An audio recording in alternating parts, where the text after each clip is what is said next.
y'all. I'm Donna. And I'm Carrie. And we are Paranormal Chicks. Sinister Sightings 125. Well, and no one introduced us, so we're so lonely here. I know you're out there. I mean, if I could sing, I would sing all by myself. No, God, but I no, can't. stop. Yeah, I can't. I know my limits sometimes. I was going to say, in what regard? Singing. I know my limits singing. Tell that to my ears in your car. Meow, meow, meow, meow, meow, meow. Hey, well, you know what? I can't say if you want to introduce an episode like blah, blah, blah, but, because I know some of you have introductions that are due. We see it on Patreon. But if you do want to introduce an episode, head on over to patreon.com/theapc podcast. Also, thank God Donna doesn't sound like death. Right? I mean, she doesn't sound wonderful, but she doesn't sound like death.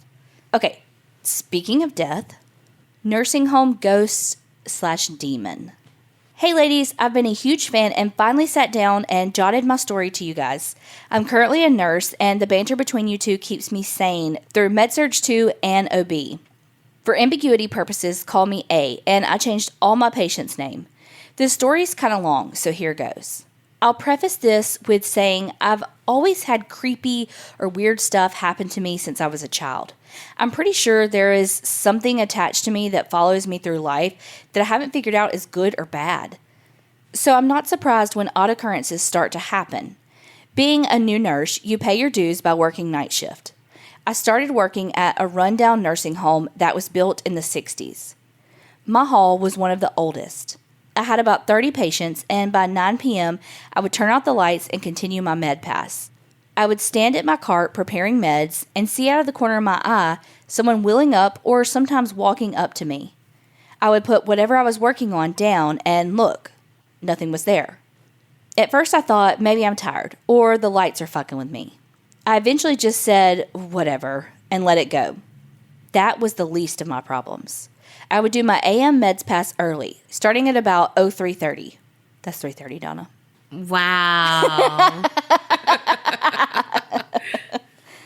AM. Wow. The faith that she has in me, y'all. And not to risk waking the patient's roommate, I would just walk in the room in the dark and only wake the patient that I had meds for. Weird stuff happened here and there. I once went into a room where both patients are bedbound. One was not with it because of dementia, and the other, who I gave the meds to, was completely with it and awake. After giving her meds in the dark and exiting the dark, I charted in my NARC book. The light came on. The NARC book? Yeah, like narcotics. Oh, like, I thought she was like, I'm telling on you. You were up. No. Like, you have to keep up with, like, what narcotics you give. Okay. That makes sense. The light came on. I popped my head in and asked, made up name for HIPAA, Blanche, did you turn that light on? Knowing it was impossible since she was bedbound and it was the light over the sink in the middle of their room. Her face said it all. She looked terrified. She said, no, and I'm scared. You better believe I ran to that sink and pulled the string to turn it off and ran the fuck out. I happened to be married to an awesome dude who is an electrician.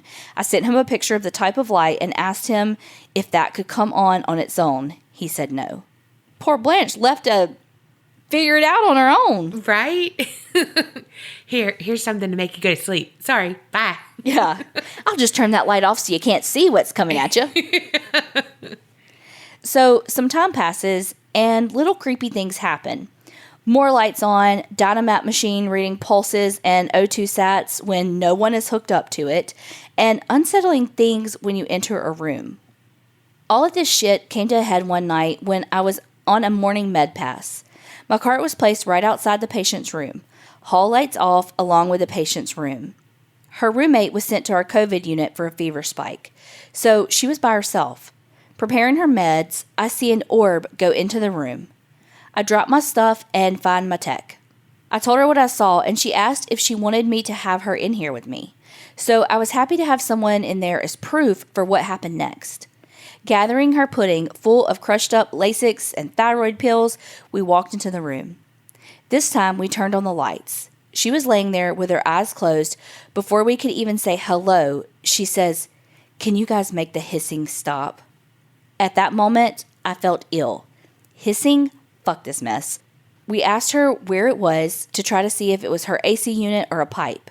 Nope. She pointed at the headboard right above her head. Again, I gave her meds and boogied right on out of there. As we made it out to the hall, my tech and I discussed this. They had always joked on me for saying this place was haunted and weird shit was happening. She got to see it firsthand. Well, the next night got weirder. I had 2 techs on my hall, and we talked about what happened and how it seemed kind of like a demon. Well, we all had some sleep and said tonight would be better. Another patient we called Papa had severe dementia, only spoke in babbling, and had a fist like a gorilla. He fought the techs all night about being changed out of his wet brief. We let him sit for a while to hopefully let him calm down, but nothing seemed to help. One of my techs mentioned how late it was and that she was just going to change him. I told her I would help change him, and we rolled him to his room. With the lights on in the room, we got him into bed, where he started to punch us. Unfortunately, we knew we would have to hold his hands to prevent getting a TBI from his Mike Tyson-like throws. I was holding his fist, and the tech got his pants off. He's screaming and wailing, but we couldn't risk him getting skin breakdown. He got louder and continued to try to hit us, and then it happened. The most guttural speech I've ever heard. And while that noise came out of his mouth, the lights in the room got brighter. So bright that it was almost white in the room. His scream made the lights change. We stopped right there for a second. I looked at my tech, and she looked at me. Did you notice that? I asked her. Yeah, the fuck I did. Let's finish and get out of here. I've never seen her work faster. Once we had a new brief on him and tucked him in with the bed all the way down to the floor, we booked it. That's such a nursing sentence. Like, bed like all the way down to the floor. Like, for you to end that sentence with that, you're a nurse in a nursing home. Now they believe me. I still want to be sure before I jump to ghost conclusions. I believe 110%, but I also want to make sure I rule out all the options. When I got home, I went straight to my husband.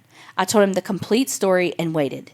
He asked me if I wanted to know the truth or hear something that will make me continue to work there. I said, the truth. He confirmed it. No faulty wiring could make all 3 lights in the room go brighter with the pitch of a scream. So that's the story of my creepy, ghost-infested, and demon-riddled nursing facility. I have more if you want to hear about when I brought back a ghost from NOLA or living in a haunted house in the suburbs of Nashville. At this point, I should wear sage around my neck. Thank you, ladies, for always being great and keeping me entertained. Spotify, let me know exactly how much. 84 hours of spooky hilarity. Keep it creepy, A. This is why I don't want to work with old people. Right there. Confirmed. Okay, I'm giving it a slow blink. But you know a lot of people die there. There's a lot of like residual haunting. Has to be. Oh my gosh. And easy ways for a demon to jump from here to there if it is a demon.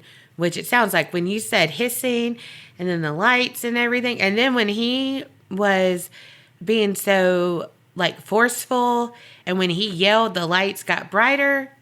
What in the Conjuring is going on? Mm-hmm. But there's so many, I hate to say it, but like empty shells for them to get into when they do have like dementia and stuff like that. That's so freaking scary and sad. And yeah. Oh, God. But like the residents see it. Yeah. They clearly know what's up. You know? Because how we've talked about, it's like you're reverting back to your childhood. When you get to a certain age, you're a child again. Yeah. And so, yeah, you're more apt to see it and believe it. And that veil is thinner there. But send us all your stories. Oh, abso-fucking-lutely. You know I love medical stories like that. Like hospitals, nursing homes, all that kind of shit. Yeah, that's your jam. Well, the next one's titled Dreamwalker. Hello, beautiful ladies and all those creeping in the shadows. Hello! That's what I heard. I see you, Will. It's me again, Miss Piggy from a different verse. I hope you enjoyed my last experience I shared, and I hope you didn't believe a word of it after you destroyed the email per my instructions. I'm submitting this before the last one aired, so I can't tell you if the Men in Black showed up yet. Before I share another story, I do need to say R.I.P. Mr. Alex Trebek, or Trevek. Maybe our energies will cross paths again.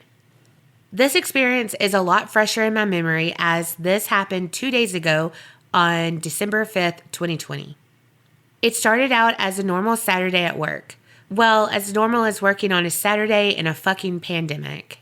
Nothing notable happened until I left the building to find somewhere still open for a quick bite to eat. I ended up at Zaxby's. I ordered the blue buffalo salad with a large unsweet tea. I've ordered this particular combination before, but never before did it ring up 11:11. Then I drove back to work to eat my lunch in the parking lot. I prefer to eat in my car so I can listen to podcasts. And by listen, I mean to talk back at the host. Girls, we have had some bomb-ass conversations. This particular podcast mentioned the 11:11 phenomena right after my receipt was for 11:11.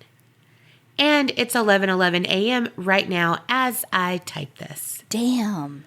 I used to love seeing 11:11, and now I see 5:55 and 3:33.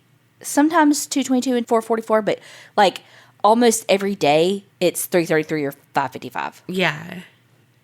I knew something was up, but I had no idea how my shift would end.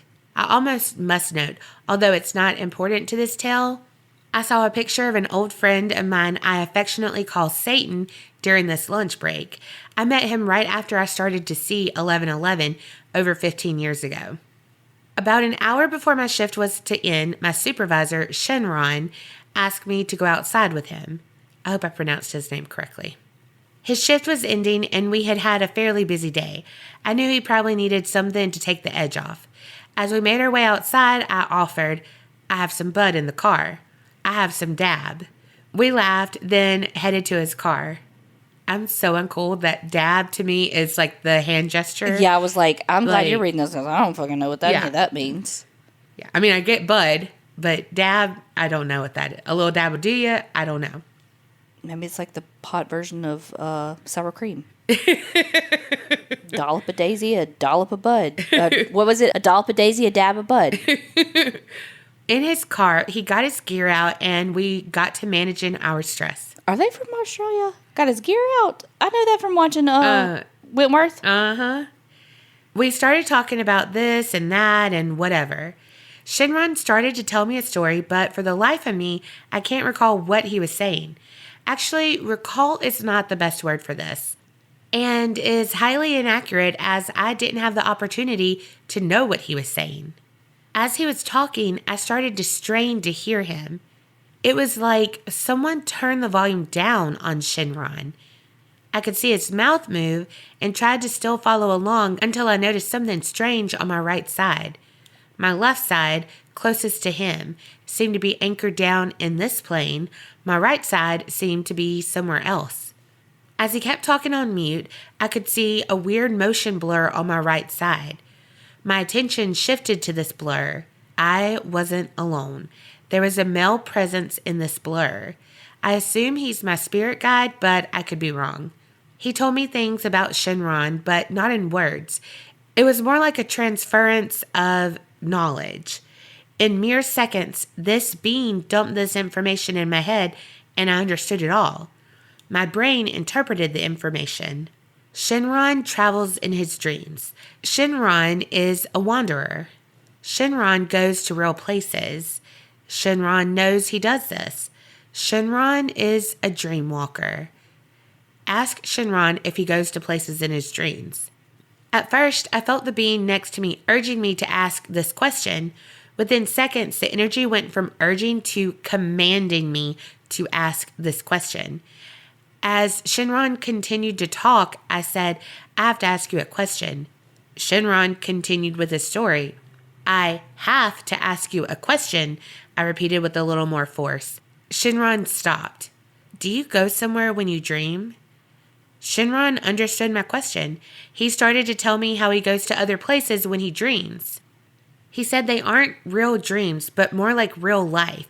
He said he can feel and even taste there. He then told me that the last time he did it, he visited with his dead mother. I have another question to ask you, I said, as the being to my right urged me to ask another question. After a long, unintentionally dramatic pause, I asked, have you seen me there? Yes, I have. Holy shitballs. Shinron then proceeds to tell me that the last time he saw me there was with another coworker named Shelly. He didn't know why Shelly was there, as it's been the only time he saw her there. He said he sees me all the time. He explains we were in a field, a huge field, where you could only see sky and field. He said we were dead center in this field and were stuck there for some reason. I gasped. How are you telling me a dream I've had? I even remember wondering why the fuck Shelly was in my dream. So that was real? Like really real? Where the hell were we? What is the purpose of this? These are my own questions, not the questions from the being. Shinron replied with one phrase to answer all of my questions. I don't know. I started to remember more and more. More times we had met up in the dream world. I remember having a party or a celebration of some kind in the dream world and seeing him there. I remember the first time I saw him. I gasped again. Do you remember the first time? No, there have been so many. Man, he's like our dream stalker of her. Right? I told him the first time I saw him was in a forest, only he was small and I was big, like 4 times bigger than he. He was in some kind of mental anguish. We sat on an old mossy log in a little bit of a clearing. I wrapped my arm around him to give him light to heal him. He did not recall this time. As we continued to compare notes, the clock kept clicking. It was time for me to go back to work. The conversation was unfinished. My mind was blown, and I'm left with more questions than answers, like, is this another form of telepathy? Are there any dreamwalkers out there listening? Can actions in dream influence reality? What even is reality? Why do we have these experiences if we can't make the world a better place? Or can we? I haven't seen Shinron since, but I will soon. Maybe I'll have an update for you then. Sending you all love, and maybe you'll see me or Shinron in your dreams. Miss Piggy from a different verse. Wow. I don't even know what the hell to say to that. I don't know, but your stories are always so mind-boggling. Like, so meta's not the word, but meta's all I can think of. And I don't even know. But I was thinking, so he and you apparently can astral project. I'm assuming. That is wild. That's wild. I need an update. I don't even know what to say, but I need an update. Also, if anyone out here listening is like, oh no, that's happened to me too, let us know. Well, here's my question. If you remember the first time that y'all met via Dreamland, and he doesn't, but you basically wrapped him in a white light, did you give him the power? Can you really be the one that did it, that gave him the power? Oh, maybe. What power? I don't know, to dream hop. It's from the labyrinth. Oh, I never saw that. Oh my God. Y'all, don't disown her. Don't disown her. Look, I'll disown her. I've never seen anything. We know. She was so happy that she had watched The Purge 2. She said, I watched The Purge 1 and 2. And I was like, well, there's several. She was like, well, okay. And she looked it up and there was like, no, someone told her on the Facebook Live, there's been like 5. She was like, well, I've seen the first 2. yeah, well, I've seen the first 2. Which is really good for me. And I knew it was recent because she knew like a fact about it. And I was like, I knew that womp. Not the that, siren. but the horn, yeah. She was like, that sounds like the siren from The Purge. I was like, what the fuck? She was like, yeah, I've seen 1 and 2. Like, I watched the first one with you. Yeah, I've seen them. And then come to find out, it's been on a TikTok. Yeah, but they didn't tell you that it was from The Purge. Oh, Lord. I knew that because I watched it with you, ma'am. And then Colby made me watch the other one. It's a good... Anyway. No, it was good. It gives me anxiety, though. Like, lots of anxiety. How can you watch Handmaid's Tale, then? Well, I haven't watched the newest season. Well, it actually was good this time. It gives me fucking anxiety. Oh, Lord. So does Dazed and Confused, y'all. Yeah, that does. Let me tell you why. It all happens today. I know. I don't like movies that all happen in one day. And then, the part... Well, I don't like people getting paddled. That gives me anxiety because... Oh, I do. Okay, you like being paddled. But, I like watching people get paddled, too. But... Porn, hello. But... people getting chased and all that. No, they don't want to be paddled. This is not a consensual behavior. And when the girls lay on their bed with their skinny jeans that are, the flared, the bell bottoms, and they have to use that thing to zip them up because they're so tight. I was like, well, I'm fat, and I'm going to be fat in high school, and I'm not going to wear those pants, and I'm going to be a loser. That's why. I can remember this one scene where this girl lays down to zip up her pants, and I was like, well, there goes my high school life. I'll never be able to fit in those pants. And now there's something called leggings which is why I definitely can't fit those pants now because I've been wearing leggings for the last 10 years, and who the fuck knows what size I am now in jeans. The next one is called an almost true crime story. This is the time where I almost could have gotten robbed, kidnapped, or killed, or something, possibly, maybe. Hi ladies, it's Monica again. I recently wrote in about my late grandma coming to visit occasionally. Anywho, I wanted to share a short, creepy encounter where things could have ended badly for me. Picture it, Northern California, circa 2010. I was in my very early 20s, working at a clothing store in the mall. The mall itself closed at 9, and we usually stayed until about 10 p.m. closing up the store. My manager and I left together and parted ways once we stepped outside the main plaza doors. My car was parked inside the parking garage on the ground level, so it wasn't too far of a stroll to get there. But something creepy happened that made me walk a little bit quicker. I noticed a lady standing outside of a car that was parked inside the parking garage near mine. I thought this was strange because there were no other cars around because the mall had been closed for some time now. The second that we locked eyes, she began walking quickly towards me and spoke. "Are you interested in a free sample of this perfume?" she asked.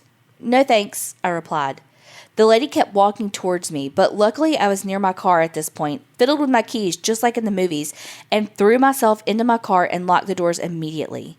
The lady gave up on me and walked back to the parked car. After a minute of realizing that a haggard-ass lady wanted me to smell some perfume in a freaking parking lot at 10 p.m., I remembered this knockout perfume scam. The story goes that for years, claims that criminals in the U.S. and elsewhere are using perfume samples spiked with some kind of knockout drug to render victims unconscious before assaulting them and or stealing their valuables. I'm sure this isn't new news to you ladies. Then I realized she was staked out there, just waiting to prey on anybody. I told my work the next day and they brushed it off, saying it seemed a bit creepy. I didn't think to call the police back then. I'd never had to call the police in my life, so it just didn't come to mind. I feel sick thinking that maybe she lured somebody else in and they got hurt because I never reported her. Anyway, I never experienced, seen, or heard of something like this happening again at the mall. Thanks for reading my story, and thanks for keeping me laughing on my commutes to and from work. I drive an hour each way, so it really helps. Until next time, XOXO, Mon. Well, that smells like chloroform. Okay. And what's so bizarre is that could be one of those urban legends where it's like, oh, don't flash your headlights at the car coming with no headlights on because that's a gang initiation. Like it could be something like that, or it could be like, no, that was really happening and you really did dodge a bullet. Yeah. Probably poor choice of words. Oh my gosh. That is scary though. For her to not take no for an answer and keep coming at you. No. Don't like that. And yeah, like you smelling a perfume, you don't know what you're smelling. No, I mean, they literally, like you said, I would have never thought like that they would have laced the perfume with something. Right. Like, my thought was, okay, they want to get you close enough to their vehicle to like knock you unconscious or, pull you in or whatever. I mean, this is terrible, but that's fucking genius, actually. No, I know. Like, it's a really, like, don't fucking do it because don't hurt people, but, like, people are so fucking smart with the ways that they lure people in. Like, can you put that to good use, please? Right. Thank you. Right. Go work for the CIA or some shit. Well, that's not always good use. But you get my point. And we're very glad that you are safe. Oh, for sure, for sure. Okay, the next one is sleep paralysis. Hey gals, I want to start by saying that I love your podcast and I truly feel like I'm in a room with my friends when I'm listening to you two. I've been binging random episodes since I found you, so maybe my question will be answered once I listen to them all, but have either of you experienced creepy things? We have on every day. This girl's got some jokes this episode, and half of them she's told Will to cut out because they've been assholey. Some have been really good, though. We do answer that in one of the 31 Nights of Halloween Q&As that we did. And just to riff on that a minute, do y'all want us to do that again? Another Q&A? And if so, get ready to submit some questions, and let's make them different and make this one... Yes, ma'am. I'm just saying. And let's make them different this time. Okay, guys? I mean, last time they were kind of lame. No, they were kind of the same. Well, new See, listeners. of course you went assholey and said lame. Well, like I said, page out of your playbook. Uh-huh. Good one. You had to use it again. Well, I mean, I just had to reiterate the truth. Uh-huh. Y'all, I wish y'all could see her smile. She's so happy about herself. I don't know why. All right. Anyway, so just so you know, it has been answered. And I can't remember. It's probably last year's ? Q&A. Anyway, let me tell you about my one and only sleep paralysis story. In April of 2018, I had attended my sister's bachelorette party in Colorado. On Sunday morning, I flew back to Iowa. When I arrived at the airport, I found my car and drove to my boyfriend's parents' house in town before making the 1-hour trek back to my home. I stopped at their house and chatted with them for a while. I was feeling a bit tired, so I laid on their recliner for a while to rest. I ended up falling asleep. In my dream, or whatever the fuck it was, I saw myself sleeping on the recliner. It was an aerial view. In front of and on either side of the recliner, there were 3 white dinner plates. The plate in front of the recliner had a snake on it. While this was happening, I could hear the conversation that my boyfriend's parents were having in the kitchen clear as day. All of a sudden, in my dream, or whatever the fuck it was, the view switched from aerial to a first-person view where I was facing the door of the living room. In the doorway stood a man with a hat, his head tilted down so I couldn't see his face. Then I woke up. Let me tell you, I had no idea that the Hat Man was a thing until 3 months later when I listened to a podcast about sleep paralysis. When they mentioned the Hat Man, I gasped, paused the podcast, and turned to my boyfriend and said, "Babe, I've never mentioned this to you before because there was no significance to me, but when I had sleep paralysis at your parents' house, I saw a man wearing a hat in the doorway." He dismissed this, not because he thinks it's stupid, but because he gets scared easily, especially when creepy things happen in our home or his parents' home. Anyway, when I heard that on the podcast, I could not believe it. I had no prior knowledge of a Hat Man until 3 months after my experience. Creepy, right? Thankfully, I haven't experienced sleep paralysis since, knock on wood. Thanks for choosing my story to read, Creep It Real, Airy. Holy shit, that actually sounds like sleep paralysis mixed with astral projection again. I know. I was about to say, what's with all these dreams? Do y'all know that I'm sleepy? How y'all know? But that is so creepy. I can only imagine like you just kind of making yourself like at peace with that incident. And then 3 months later, bam, you hear about this and you're like, holy fuck. That's what that was. That's what that is. Oh my God. Like, oh, that's so creepy. Okay, the next one. Hey, ladies, I'm not that great at telling stories, so hopefully this all makes sense. When my husband and I were dating, we were hanging out at his house with one of my friends. We all hung out a lot around this time. Anyway, we were watching TV, and there was a knock on the door. My husband went to answer it, and there was a guy at the door who none of us knew and asked to use the phone. So my husband was saying no and started to close the door, but the guy burst in with 2 other guys. They forced us on the ground and keep our heads down. They tied my friends and my hands behind our backs with duct tape. They locked my husband in a closet. They, of course, took everything they could. They also stole my husband's car and my friend's car keys. If I remember correctly, they were talking to my husband and saying that he owed some money, which we knew wasn't true because my husband was very good with money and never got into anything that would make him owe anyone money. After a while, they finally left. My husband was able to break down the door and help get us untied. He ran next door to have the neighbor call 911. When he was gone, my friend and I noticed that they stuck knives on top of the door frame of the closet so that they could maybe get my husband, which luckily they didn't. The cops came not too long after and got our statements and everything. They never found the guys, which we know of, but luckily they found my husband's car about a week later. A while after all of this happened, my husband told me that when he went to go get help, he saw a van drive by slowly and then hurry away when they noticed he was outside. But he believes it was the robbers coming back to get my friend's car. We lived in that house for at least 4 years after that happened, and I never felt safe. We even tried getting new carpet and painting to make it more new, but it never helped. But till this day, even where we live now, we never open the door unless we know who is coming over. It's especially hard now with having kids. My daughter always wants to open the door just because someone knocks. But she's 4, so we don't really want to tell her why we don't open the door to strangers until she's older so she can understand and hopefully not be as scared. Hopefully that all made sense. Thanks for all the laughs and spooks. That is fucking terrifying. Yes. That reminds me of that horrible, well, 2 things. It reminds me of The Strangers, which is the scariest movie ever because it still haunts me. Because it's like, why did you do this? Because you answered the door. Like, yeah. Oh. But also it reminds me of that terrible, terrible, terrible, terrible story you did. That case where the people were like watching the rich people go home.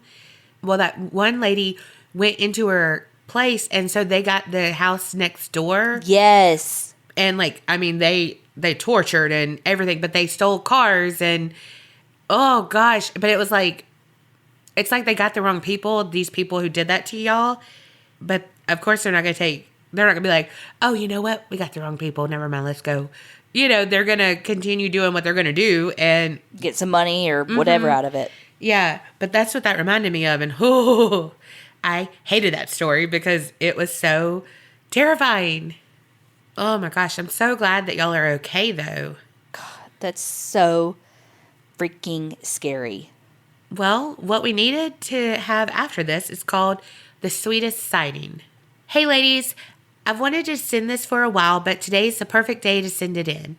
So I've been a massage therapist for about 2 years, and I always feel uneasy at my job, like someone or something is always watching.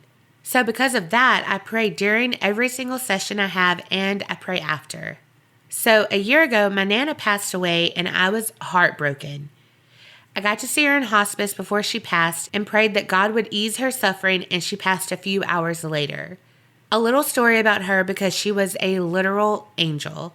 When I found out I was pregnant, she was the first person I told. When I was 5 months pregnant, I got a letter from her that she was diagnosed with ovarian cancer. I cried for days. The cancer eventually spread to her lungs, and soon after she met my son, she ended her chemo. She went into hospice on a Friday and passed on a Sunday. Okay, so now the story starts. Sorry. So I was at work one night around 9 p.m. and I had one more client, so I was making my table. As I fluffed the sheet, I saw a short white figure walk in front of my door. I freaked out. I ran to my manager and told her what I saw and asked her to check the camera. I was running behind with my client, so I went into my session. I couldn't stop thinking about it, but I wasn't afraid. After my session, I went right to my manager and she said, I've searched the whole thing and I don't see anything. Come here. The second I looked down, she paused it and there was a short white figure. We freaked out, like the spirit was waiting to reveal itself to me. It was shortly after my Nana had passed and I looked down and I was wearing her necklace. I felt so at peace and I knew it was her. Mind you, the day I came back to work, my first client's name was Susan, and that was my Nana's name. I held back tears and started undraping my client's back, and there tattooed on her arm was, "It is well with my soul," and peace flooded over me. Then my next client was a teacher just like my Nana, and my third client looked identical to her. Wild. I just knew she was at peace and wanted to check on me. Thank you guys for all you do, and I just love your podcast. As a single mom, I love spending my days laughing and getting scared with you two. God bless you guys and everyone listening. Elena P. Your Nana was like, I'm not showing myself to the stranger. I'll wait till you get to this camera footage. Right? Oh, hey. Like, oh my gosh. And I bet that was comforting to hear, like, your Nana's name and then have the tattoo and then just, like, all of those reminders of her. And I know she was wanting you to be at peace with that. Okay. The next one is called Kinda Sinister Sighting, Trigger Warning, Suicide. Hi, my name is Savannah, and I've been debating on whether to send in my stories or not, but I figured, why not? I have a few, but for now, I'll tell the most recent. We lost my grandpa back in 2015. We knew it was coming, but it still hit hard. So a few months after my grandpa passed, my uncle ended up making a permanent decision that caused him to no longer be with us. I don't know if y'all would really count it as an encounter because it was a dream, but anyway. The dream goes, I was in a massive house with windows and mirrors everywhere, almost like an angelic royal castle. I don't really know how to explain. Anyway, there were other people that were there as well, but I don't really know if I knew them. But as we were all together, I get a letter sending me on a scavenger hunt, but on the letter it says, bring Papa. Now, I have no idea why it says that because my grandpa had passed, but I wasn't going to pass up on an adventure, so I still went alone. When I get to the end of the hunt, I walk through this door that looks like an old-timey elevator door that led into my parents' house. And once I got there, I went straight to the note to find the clue or item I needed. Before I could even read the note, I hear, why isn't Papa with you? Why didn't you bring him? Behind me, I turn around, and out of the corner of the cutout on the stairs, I see my uncle with a dark shadow over his face, bright red eyes like the Reverse Flash, and an angry facial expression. I was terrified, so I dropped as low to the ground as I could get, covered my eyes, and replied in a panicked and horrified way, I don't know where he is. He's dead. Over and over again, while my uncle starts coming closer and closer, yelling the same thing. Finally, he just disappears, and I'm out of the room. After calming down, I end up walking down this long hall with nothing but windows and amazing views outside with blue skies, bloomed flowers, and just indescribable.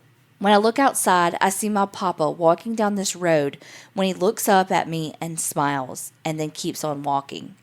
When I tell you I woke up in a panic and shock like never before in my life, oh my Lord, I was so confused at why my uncle was so angry and why everything happened the way it did.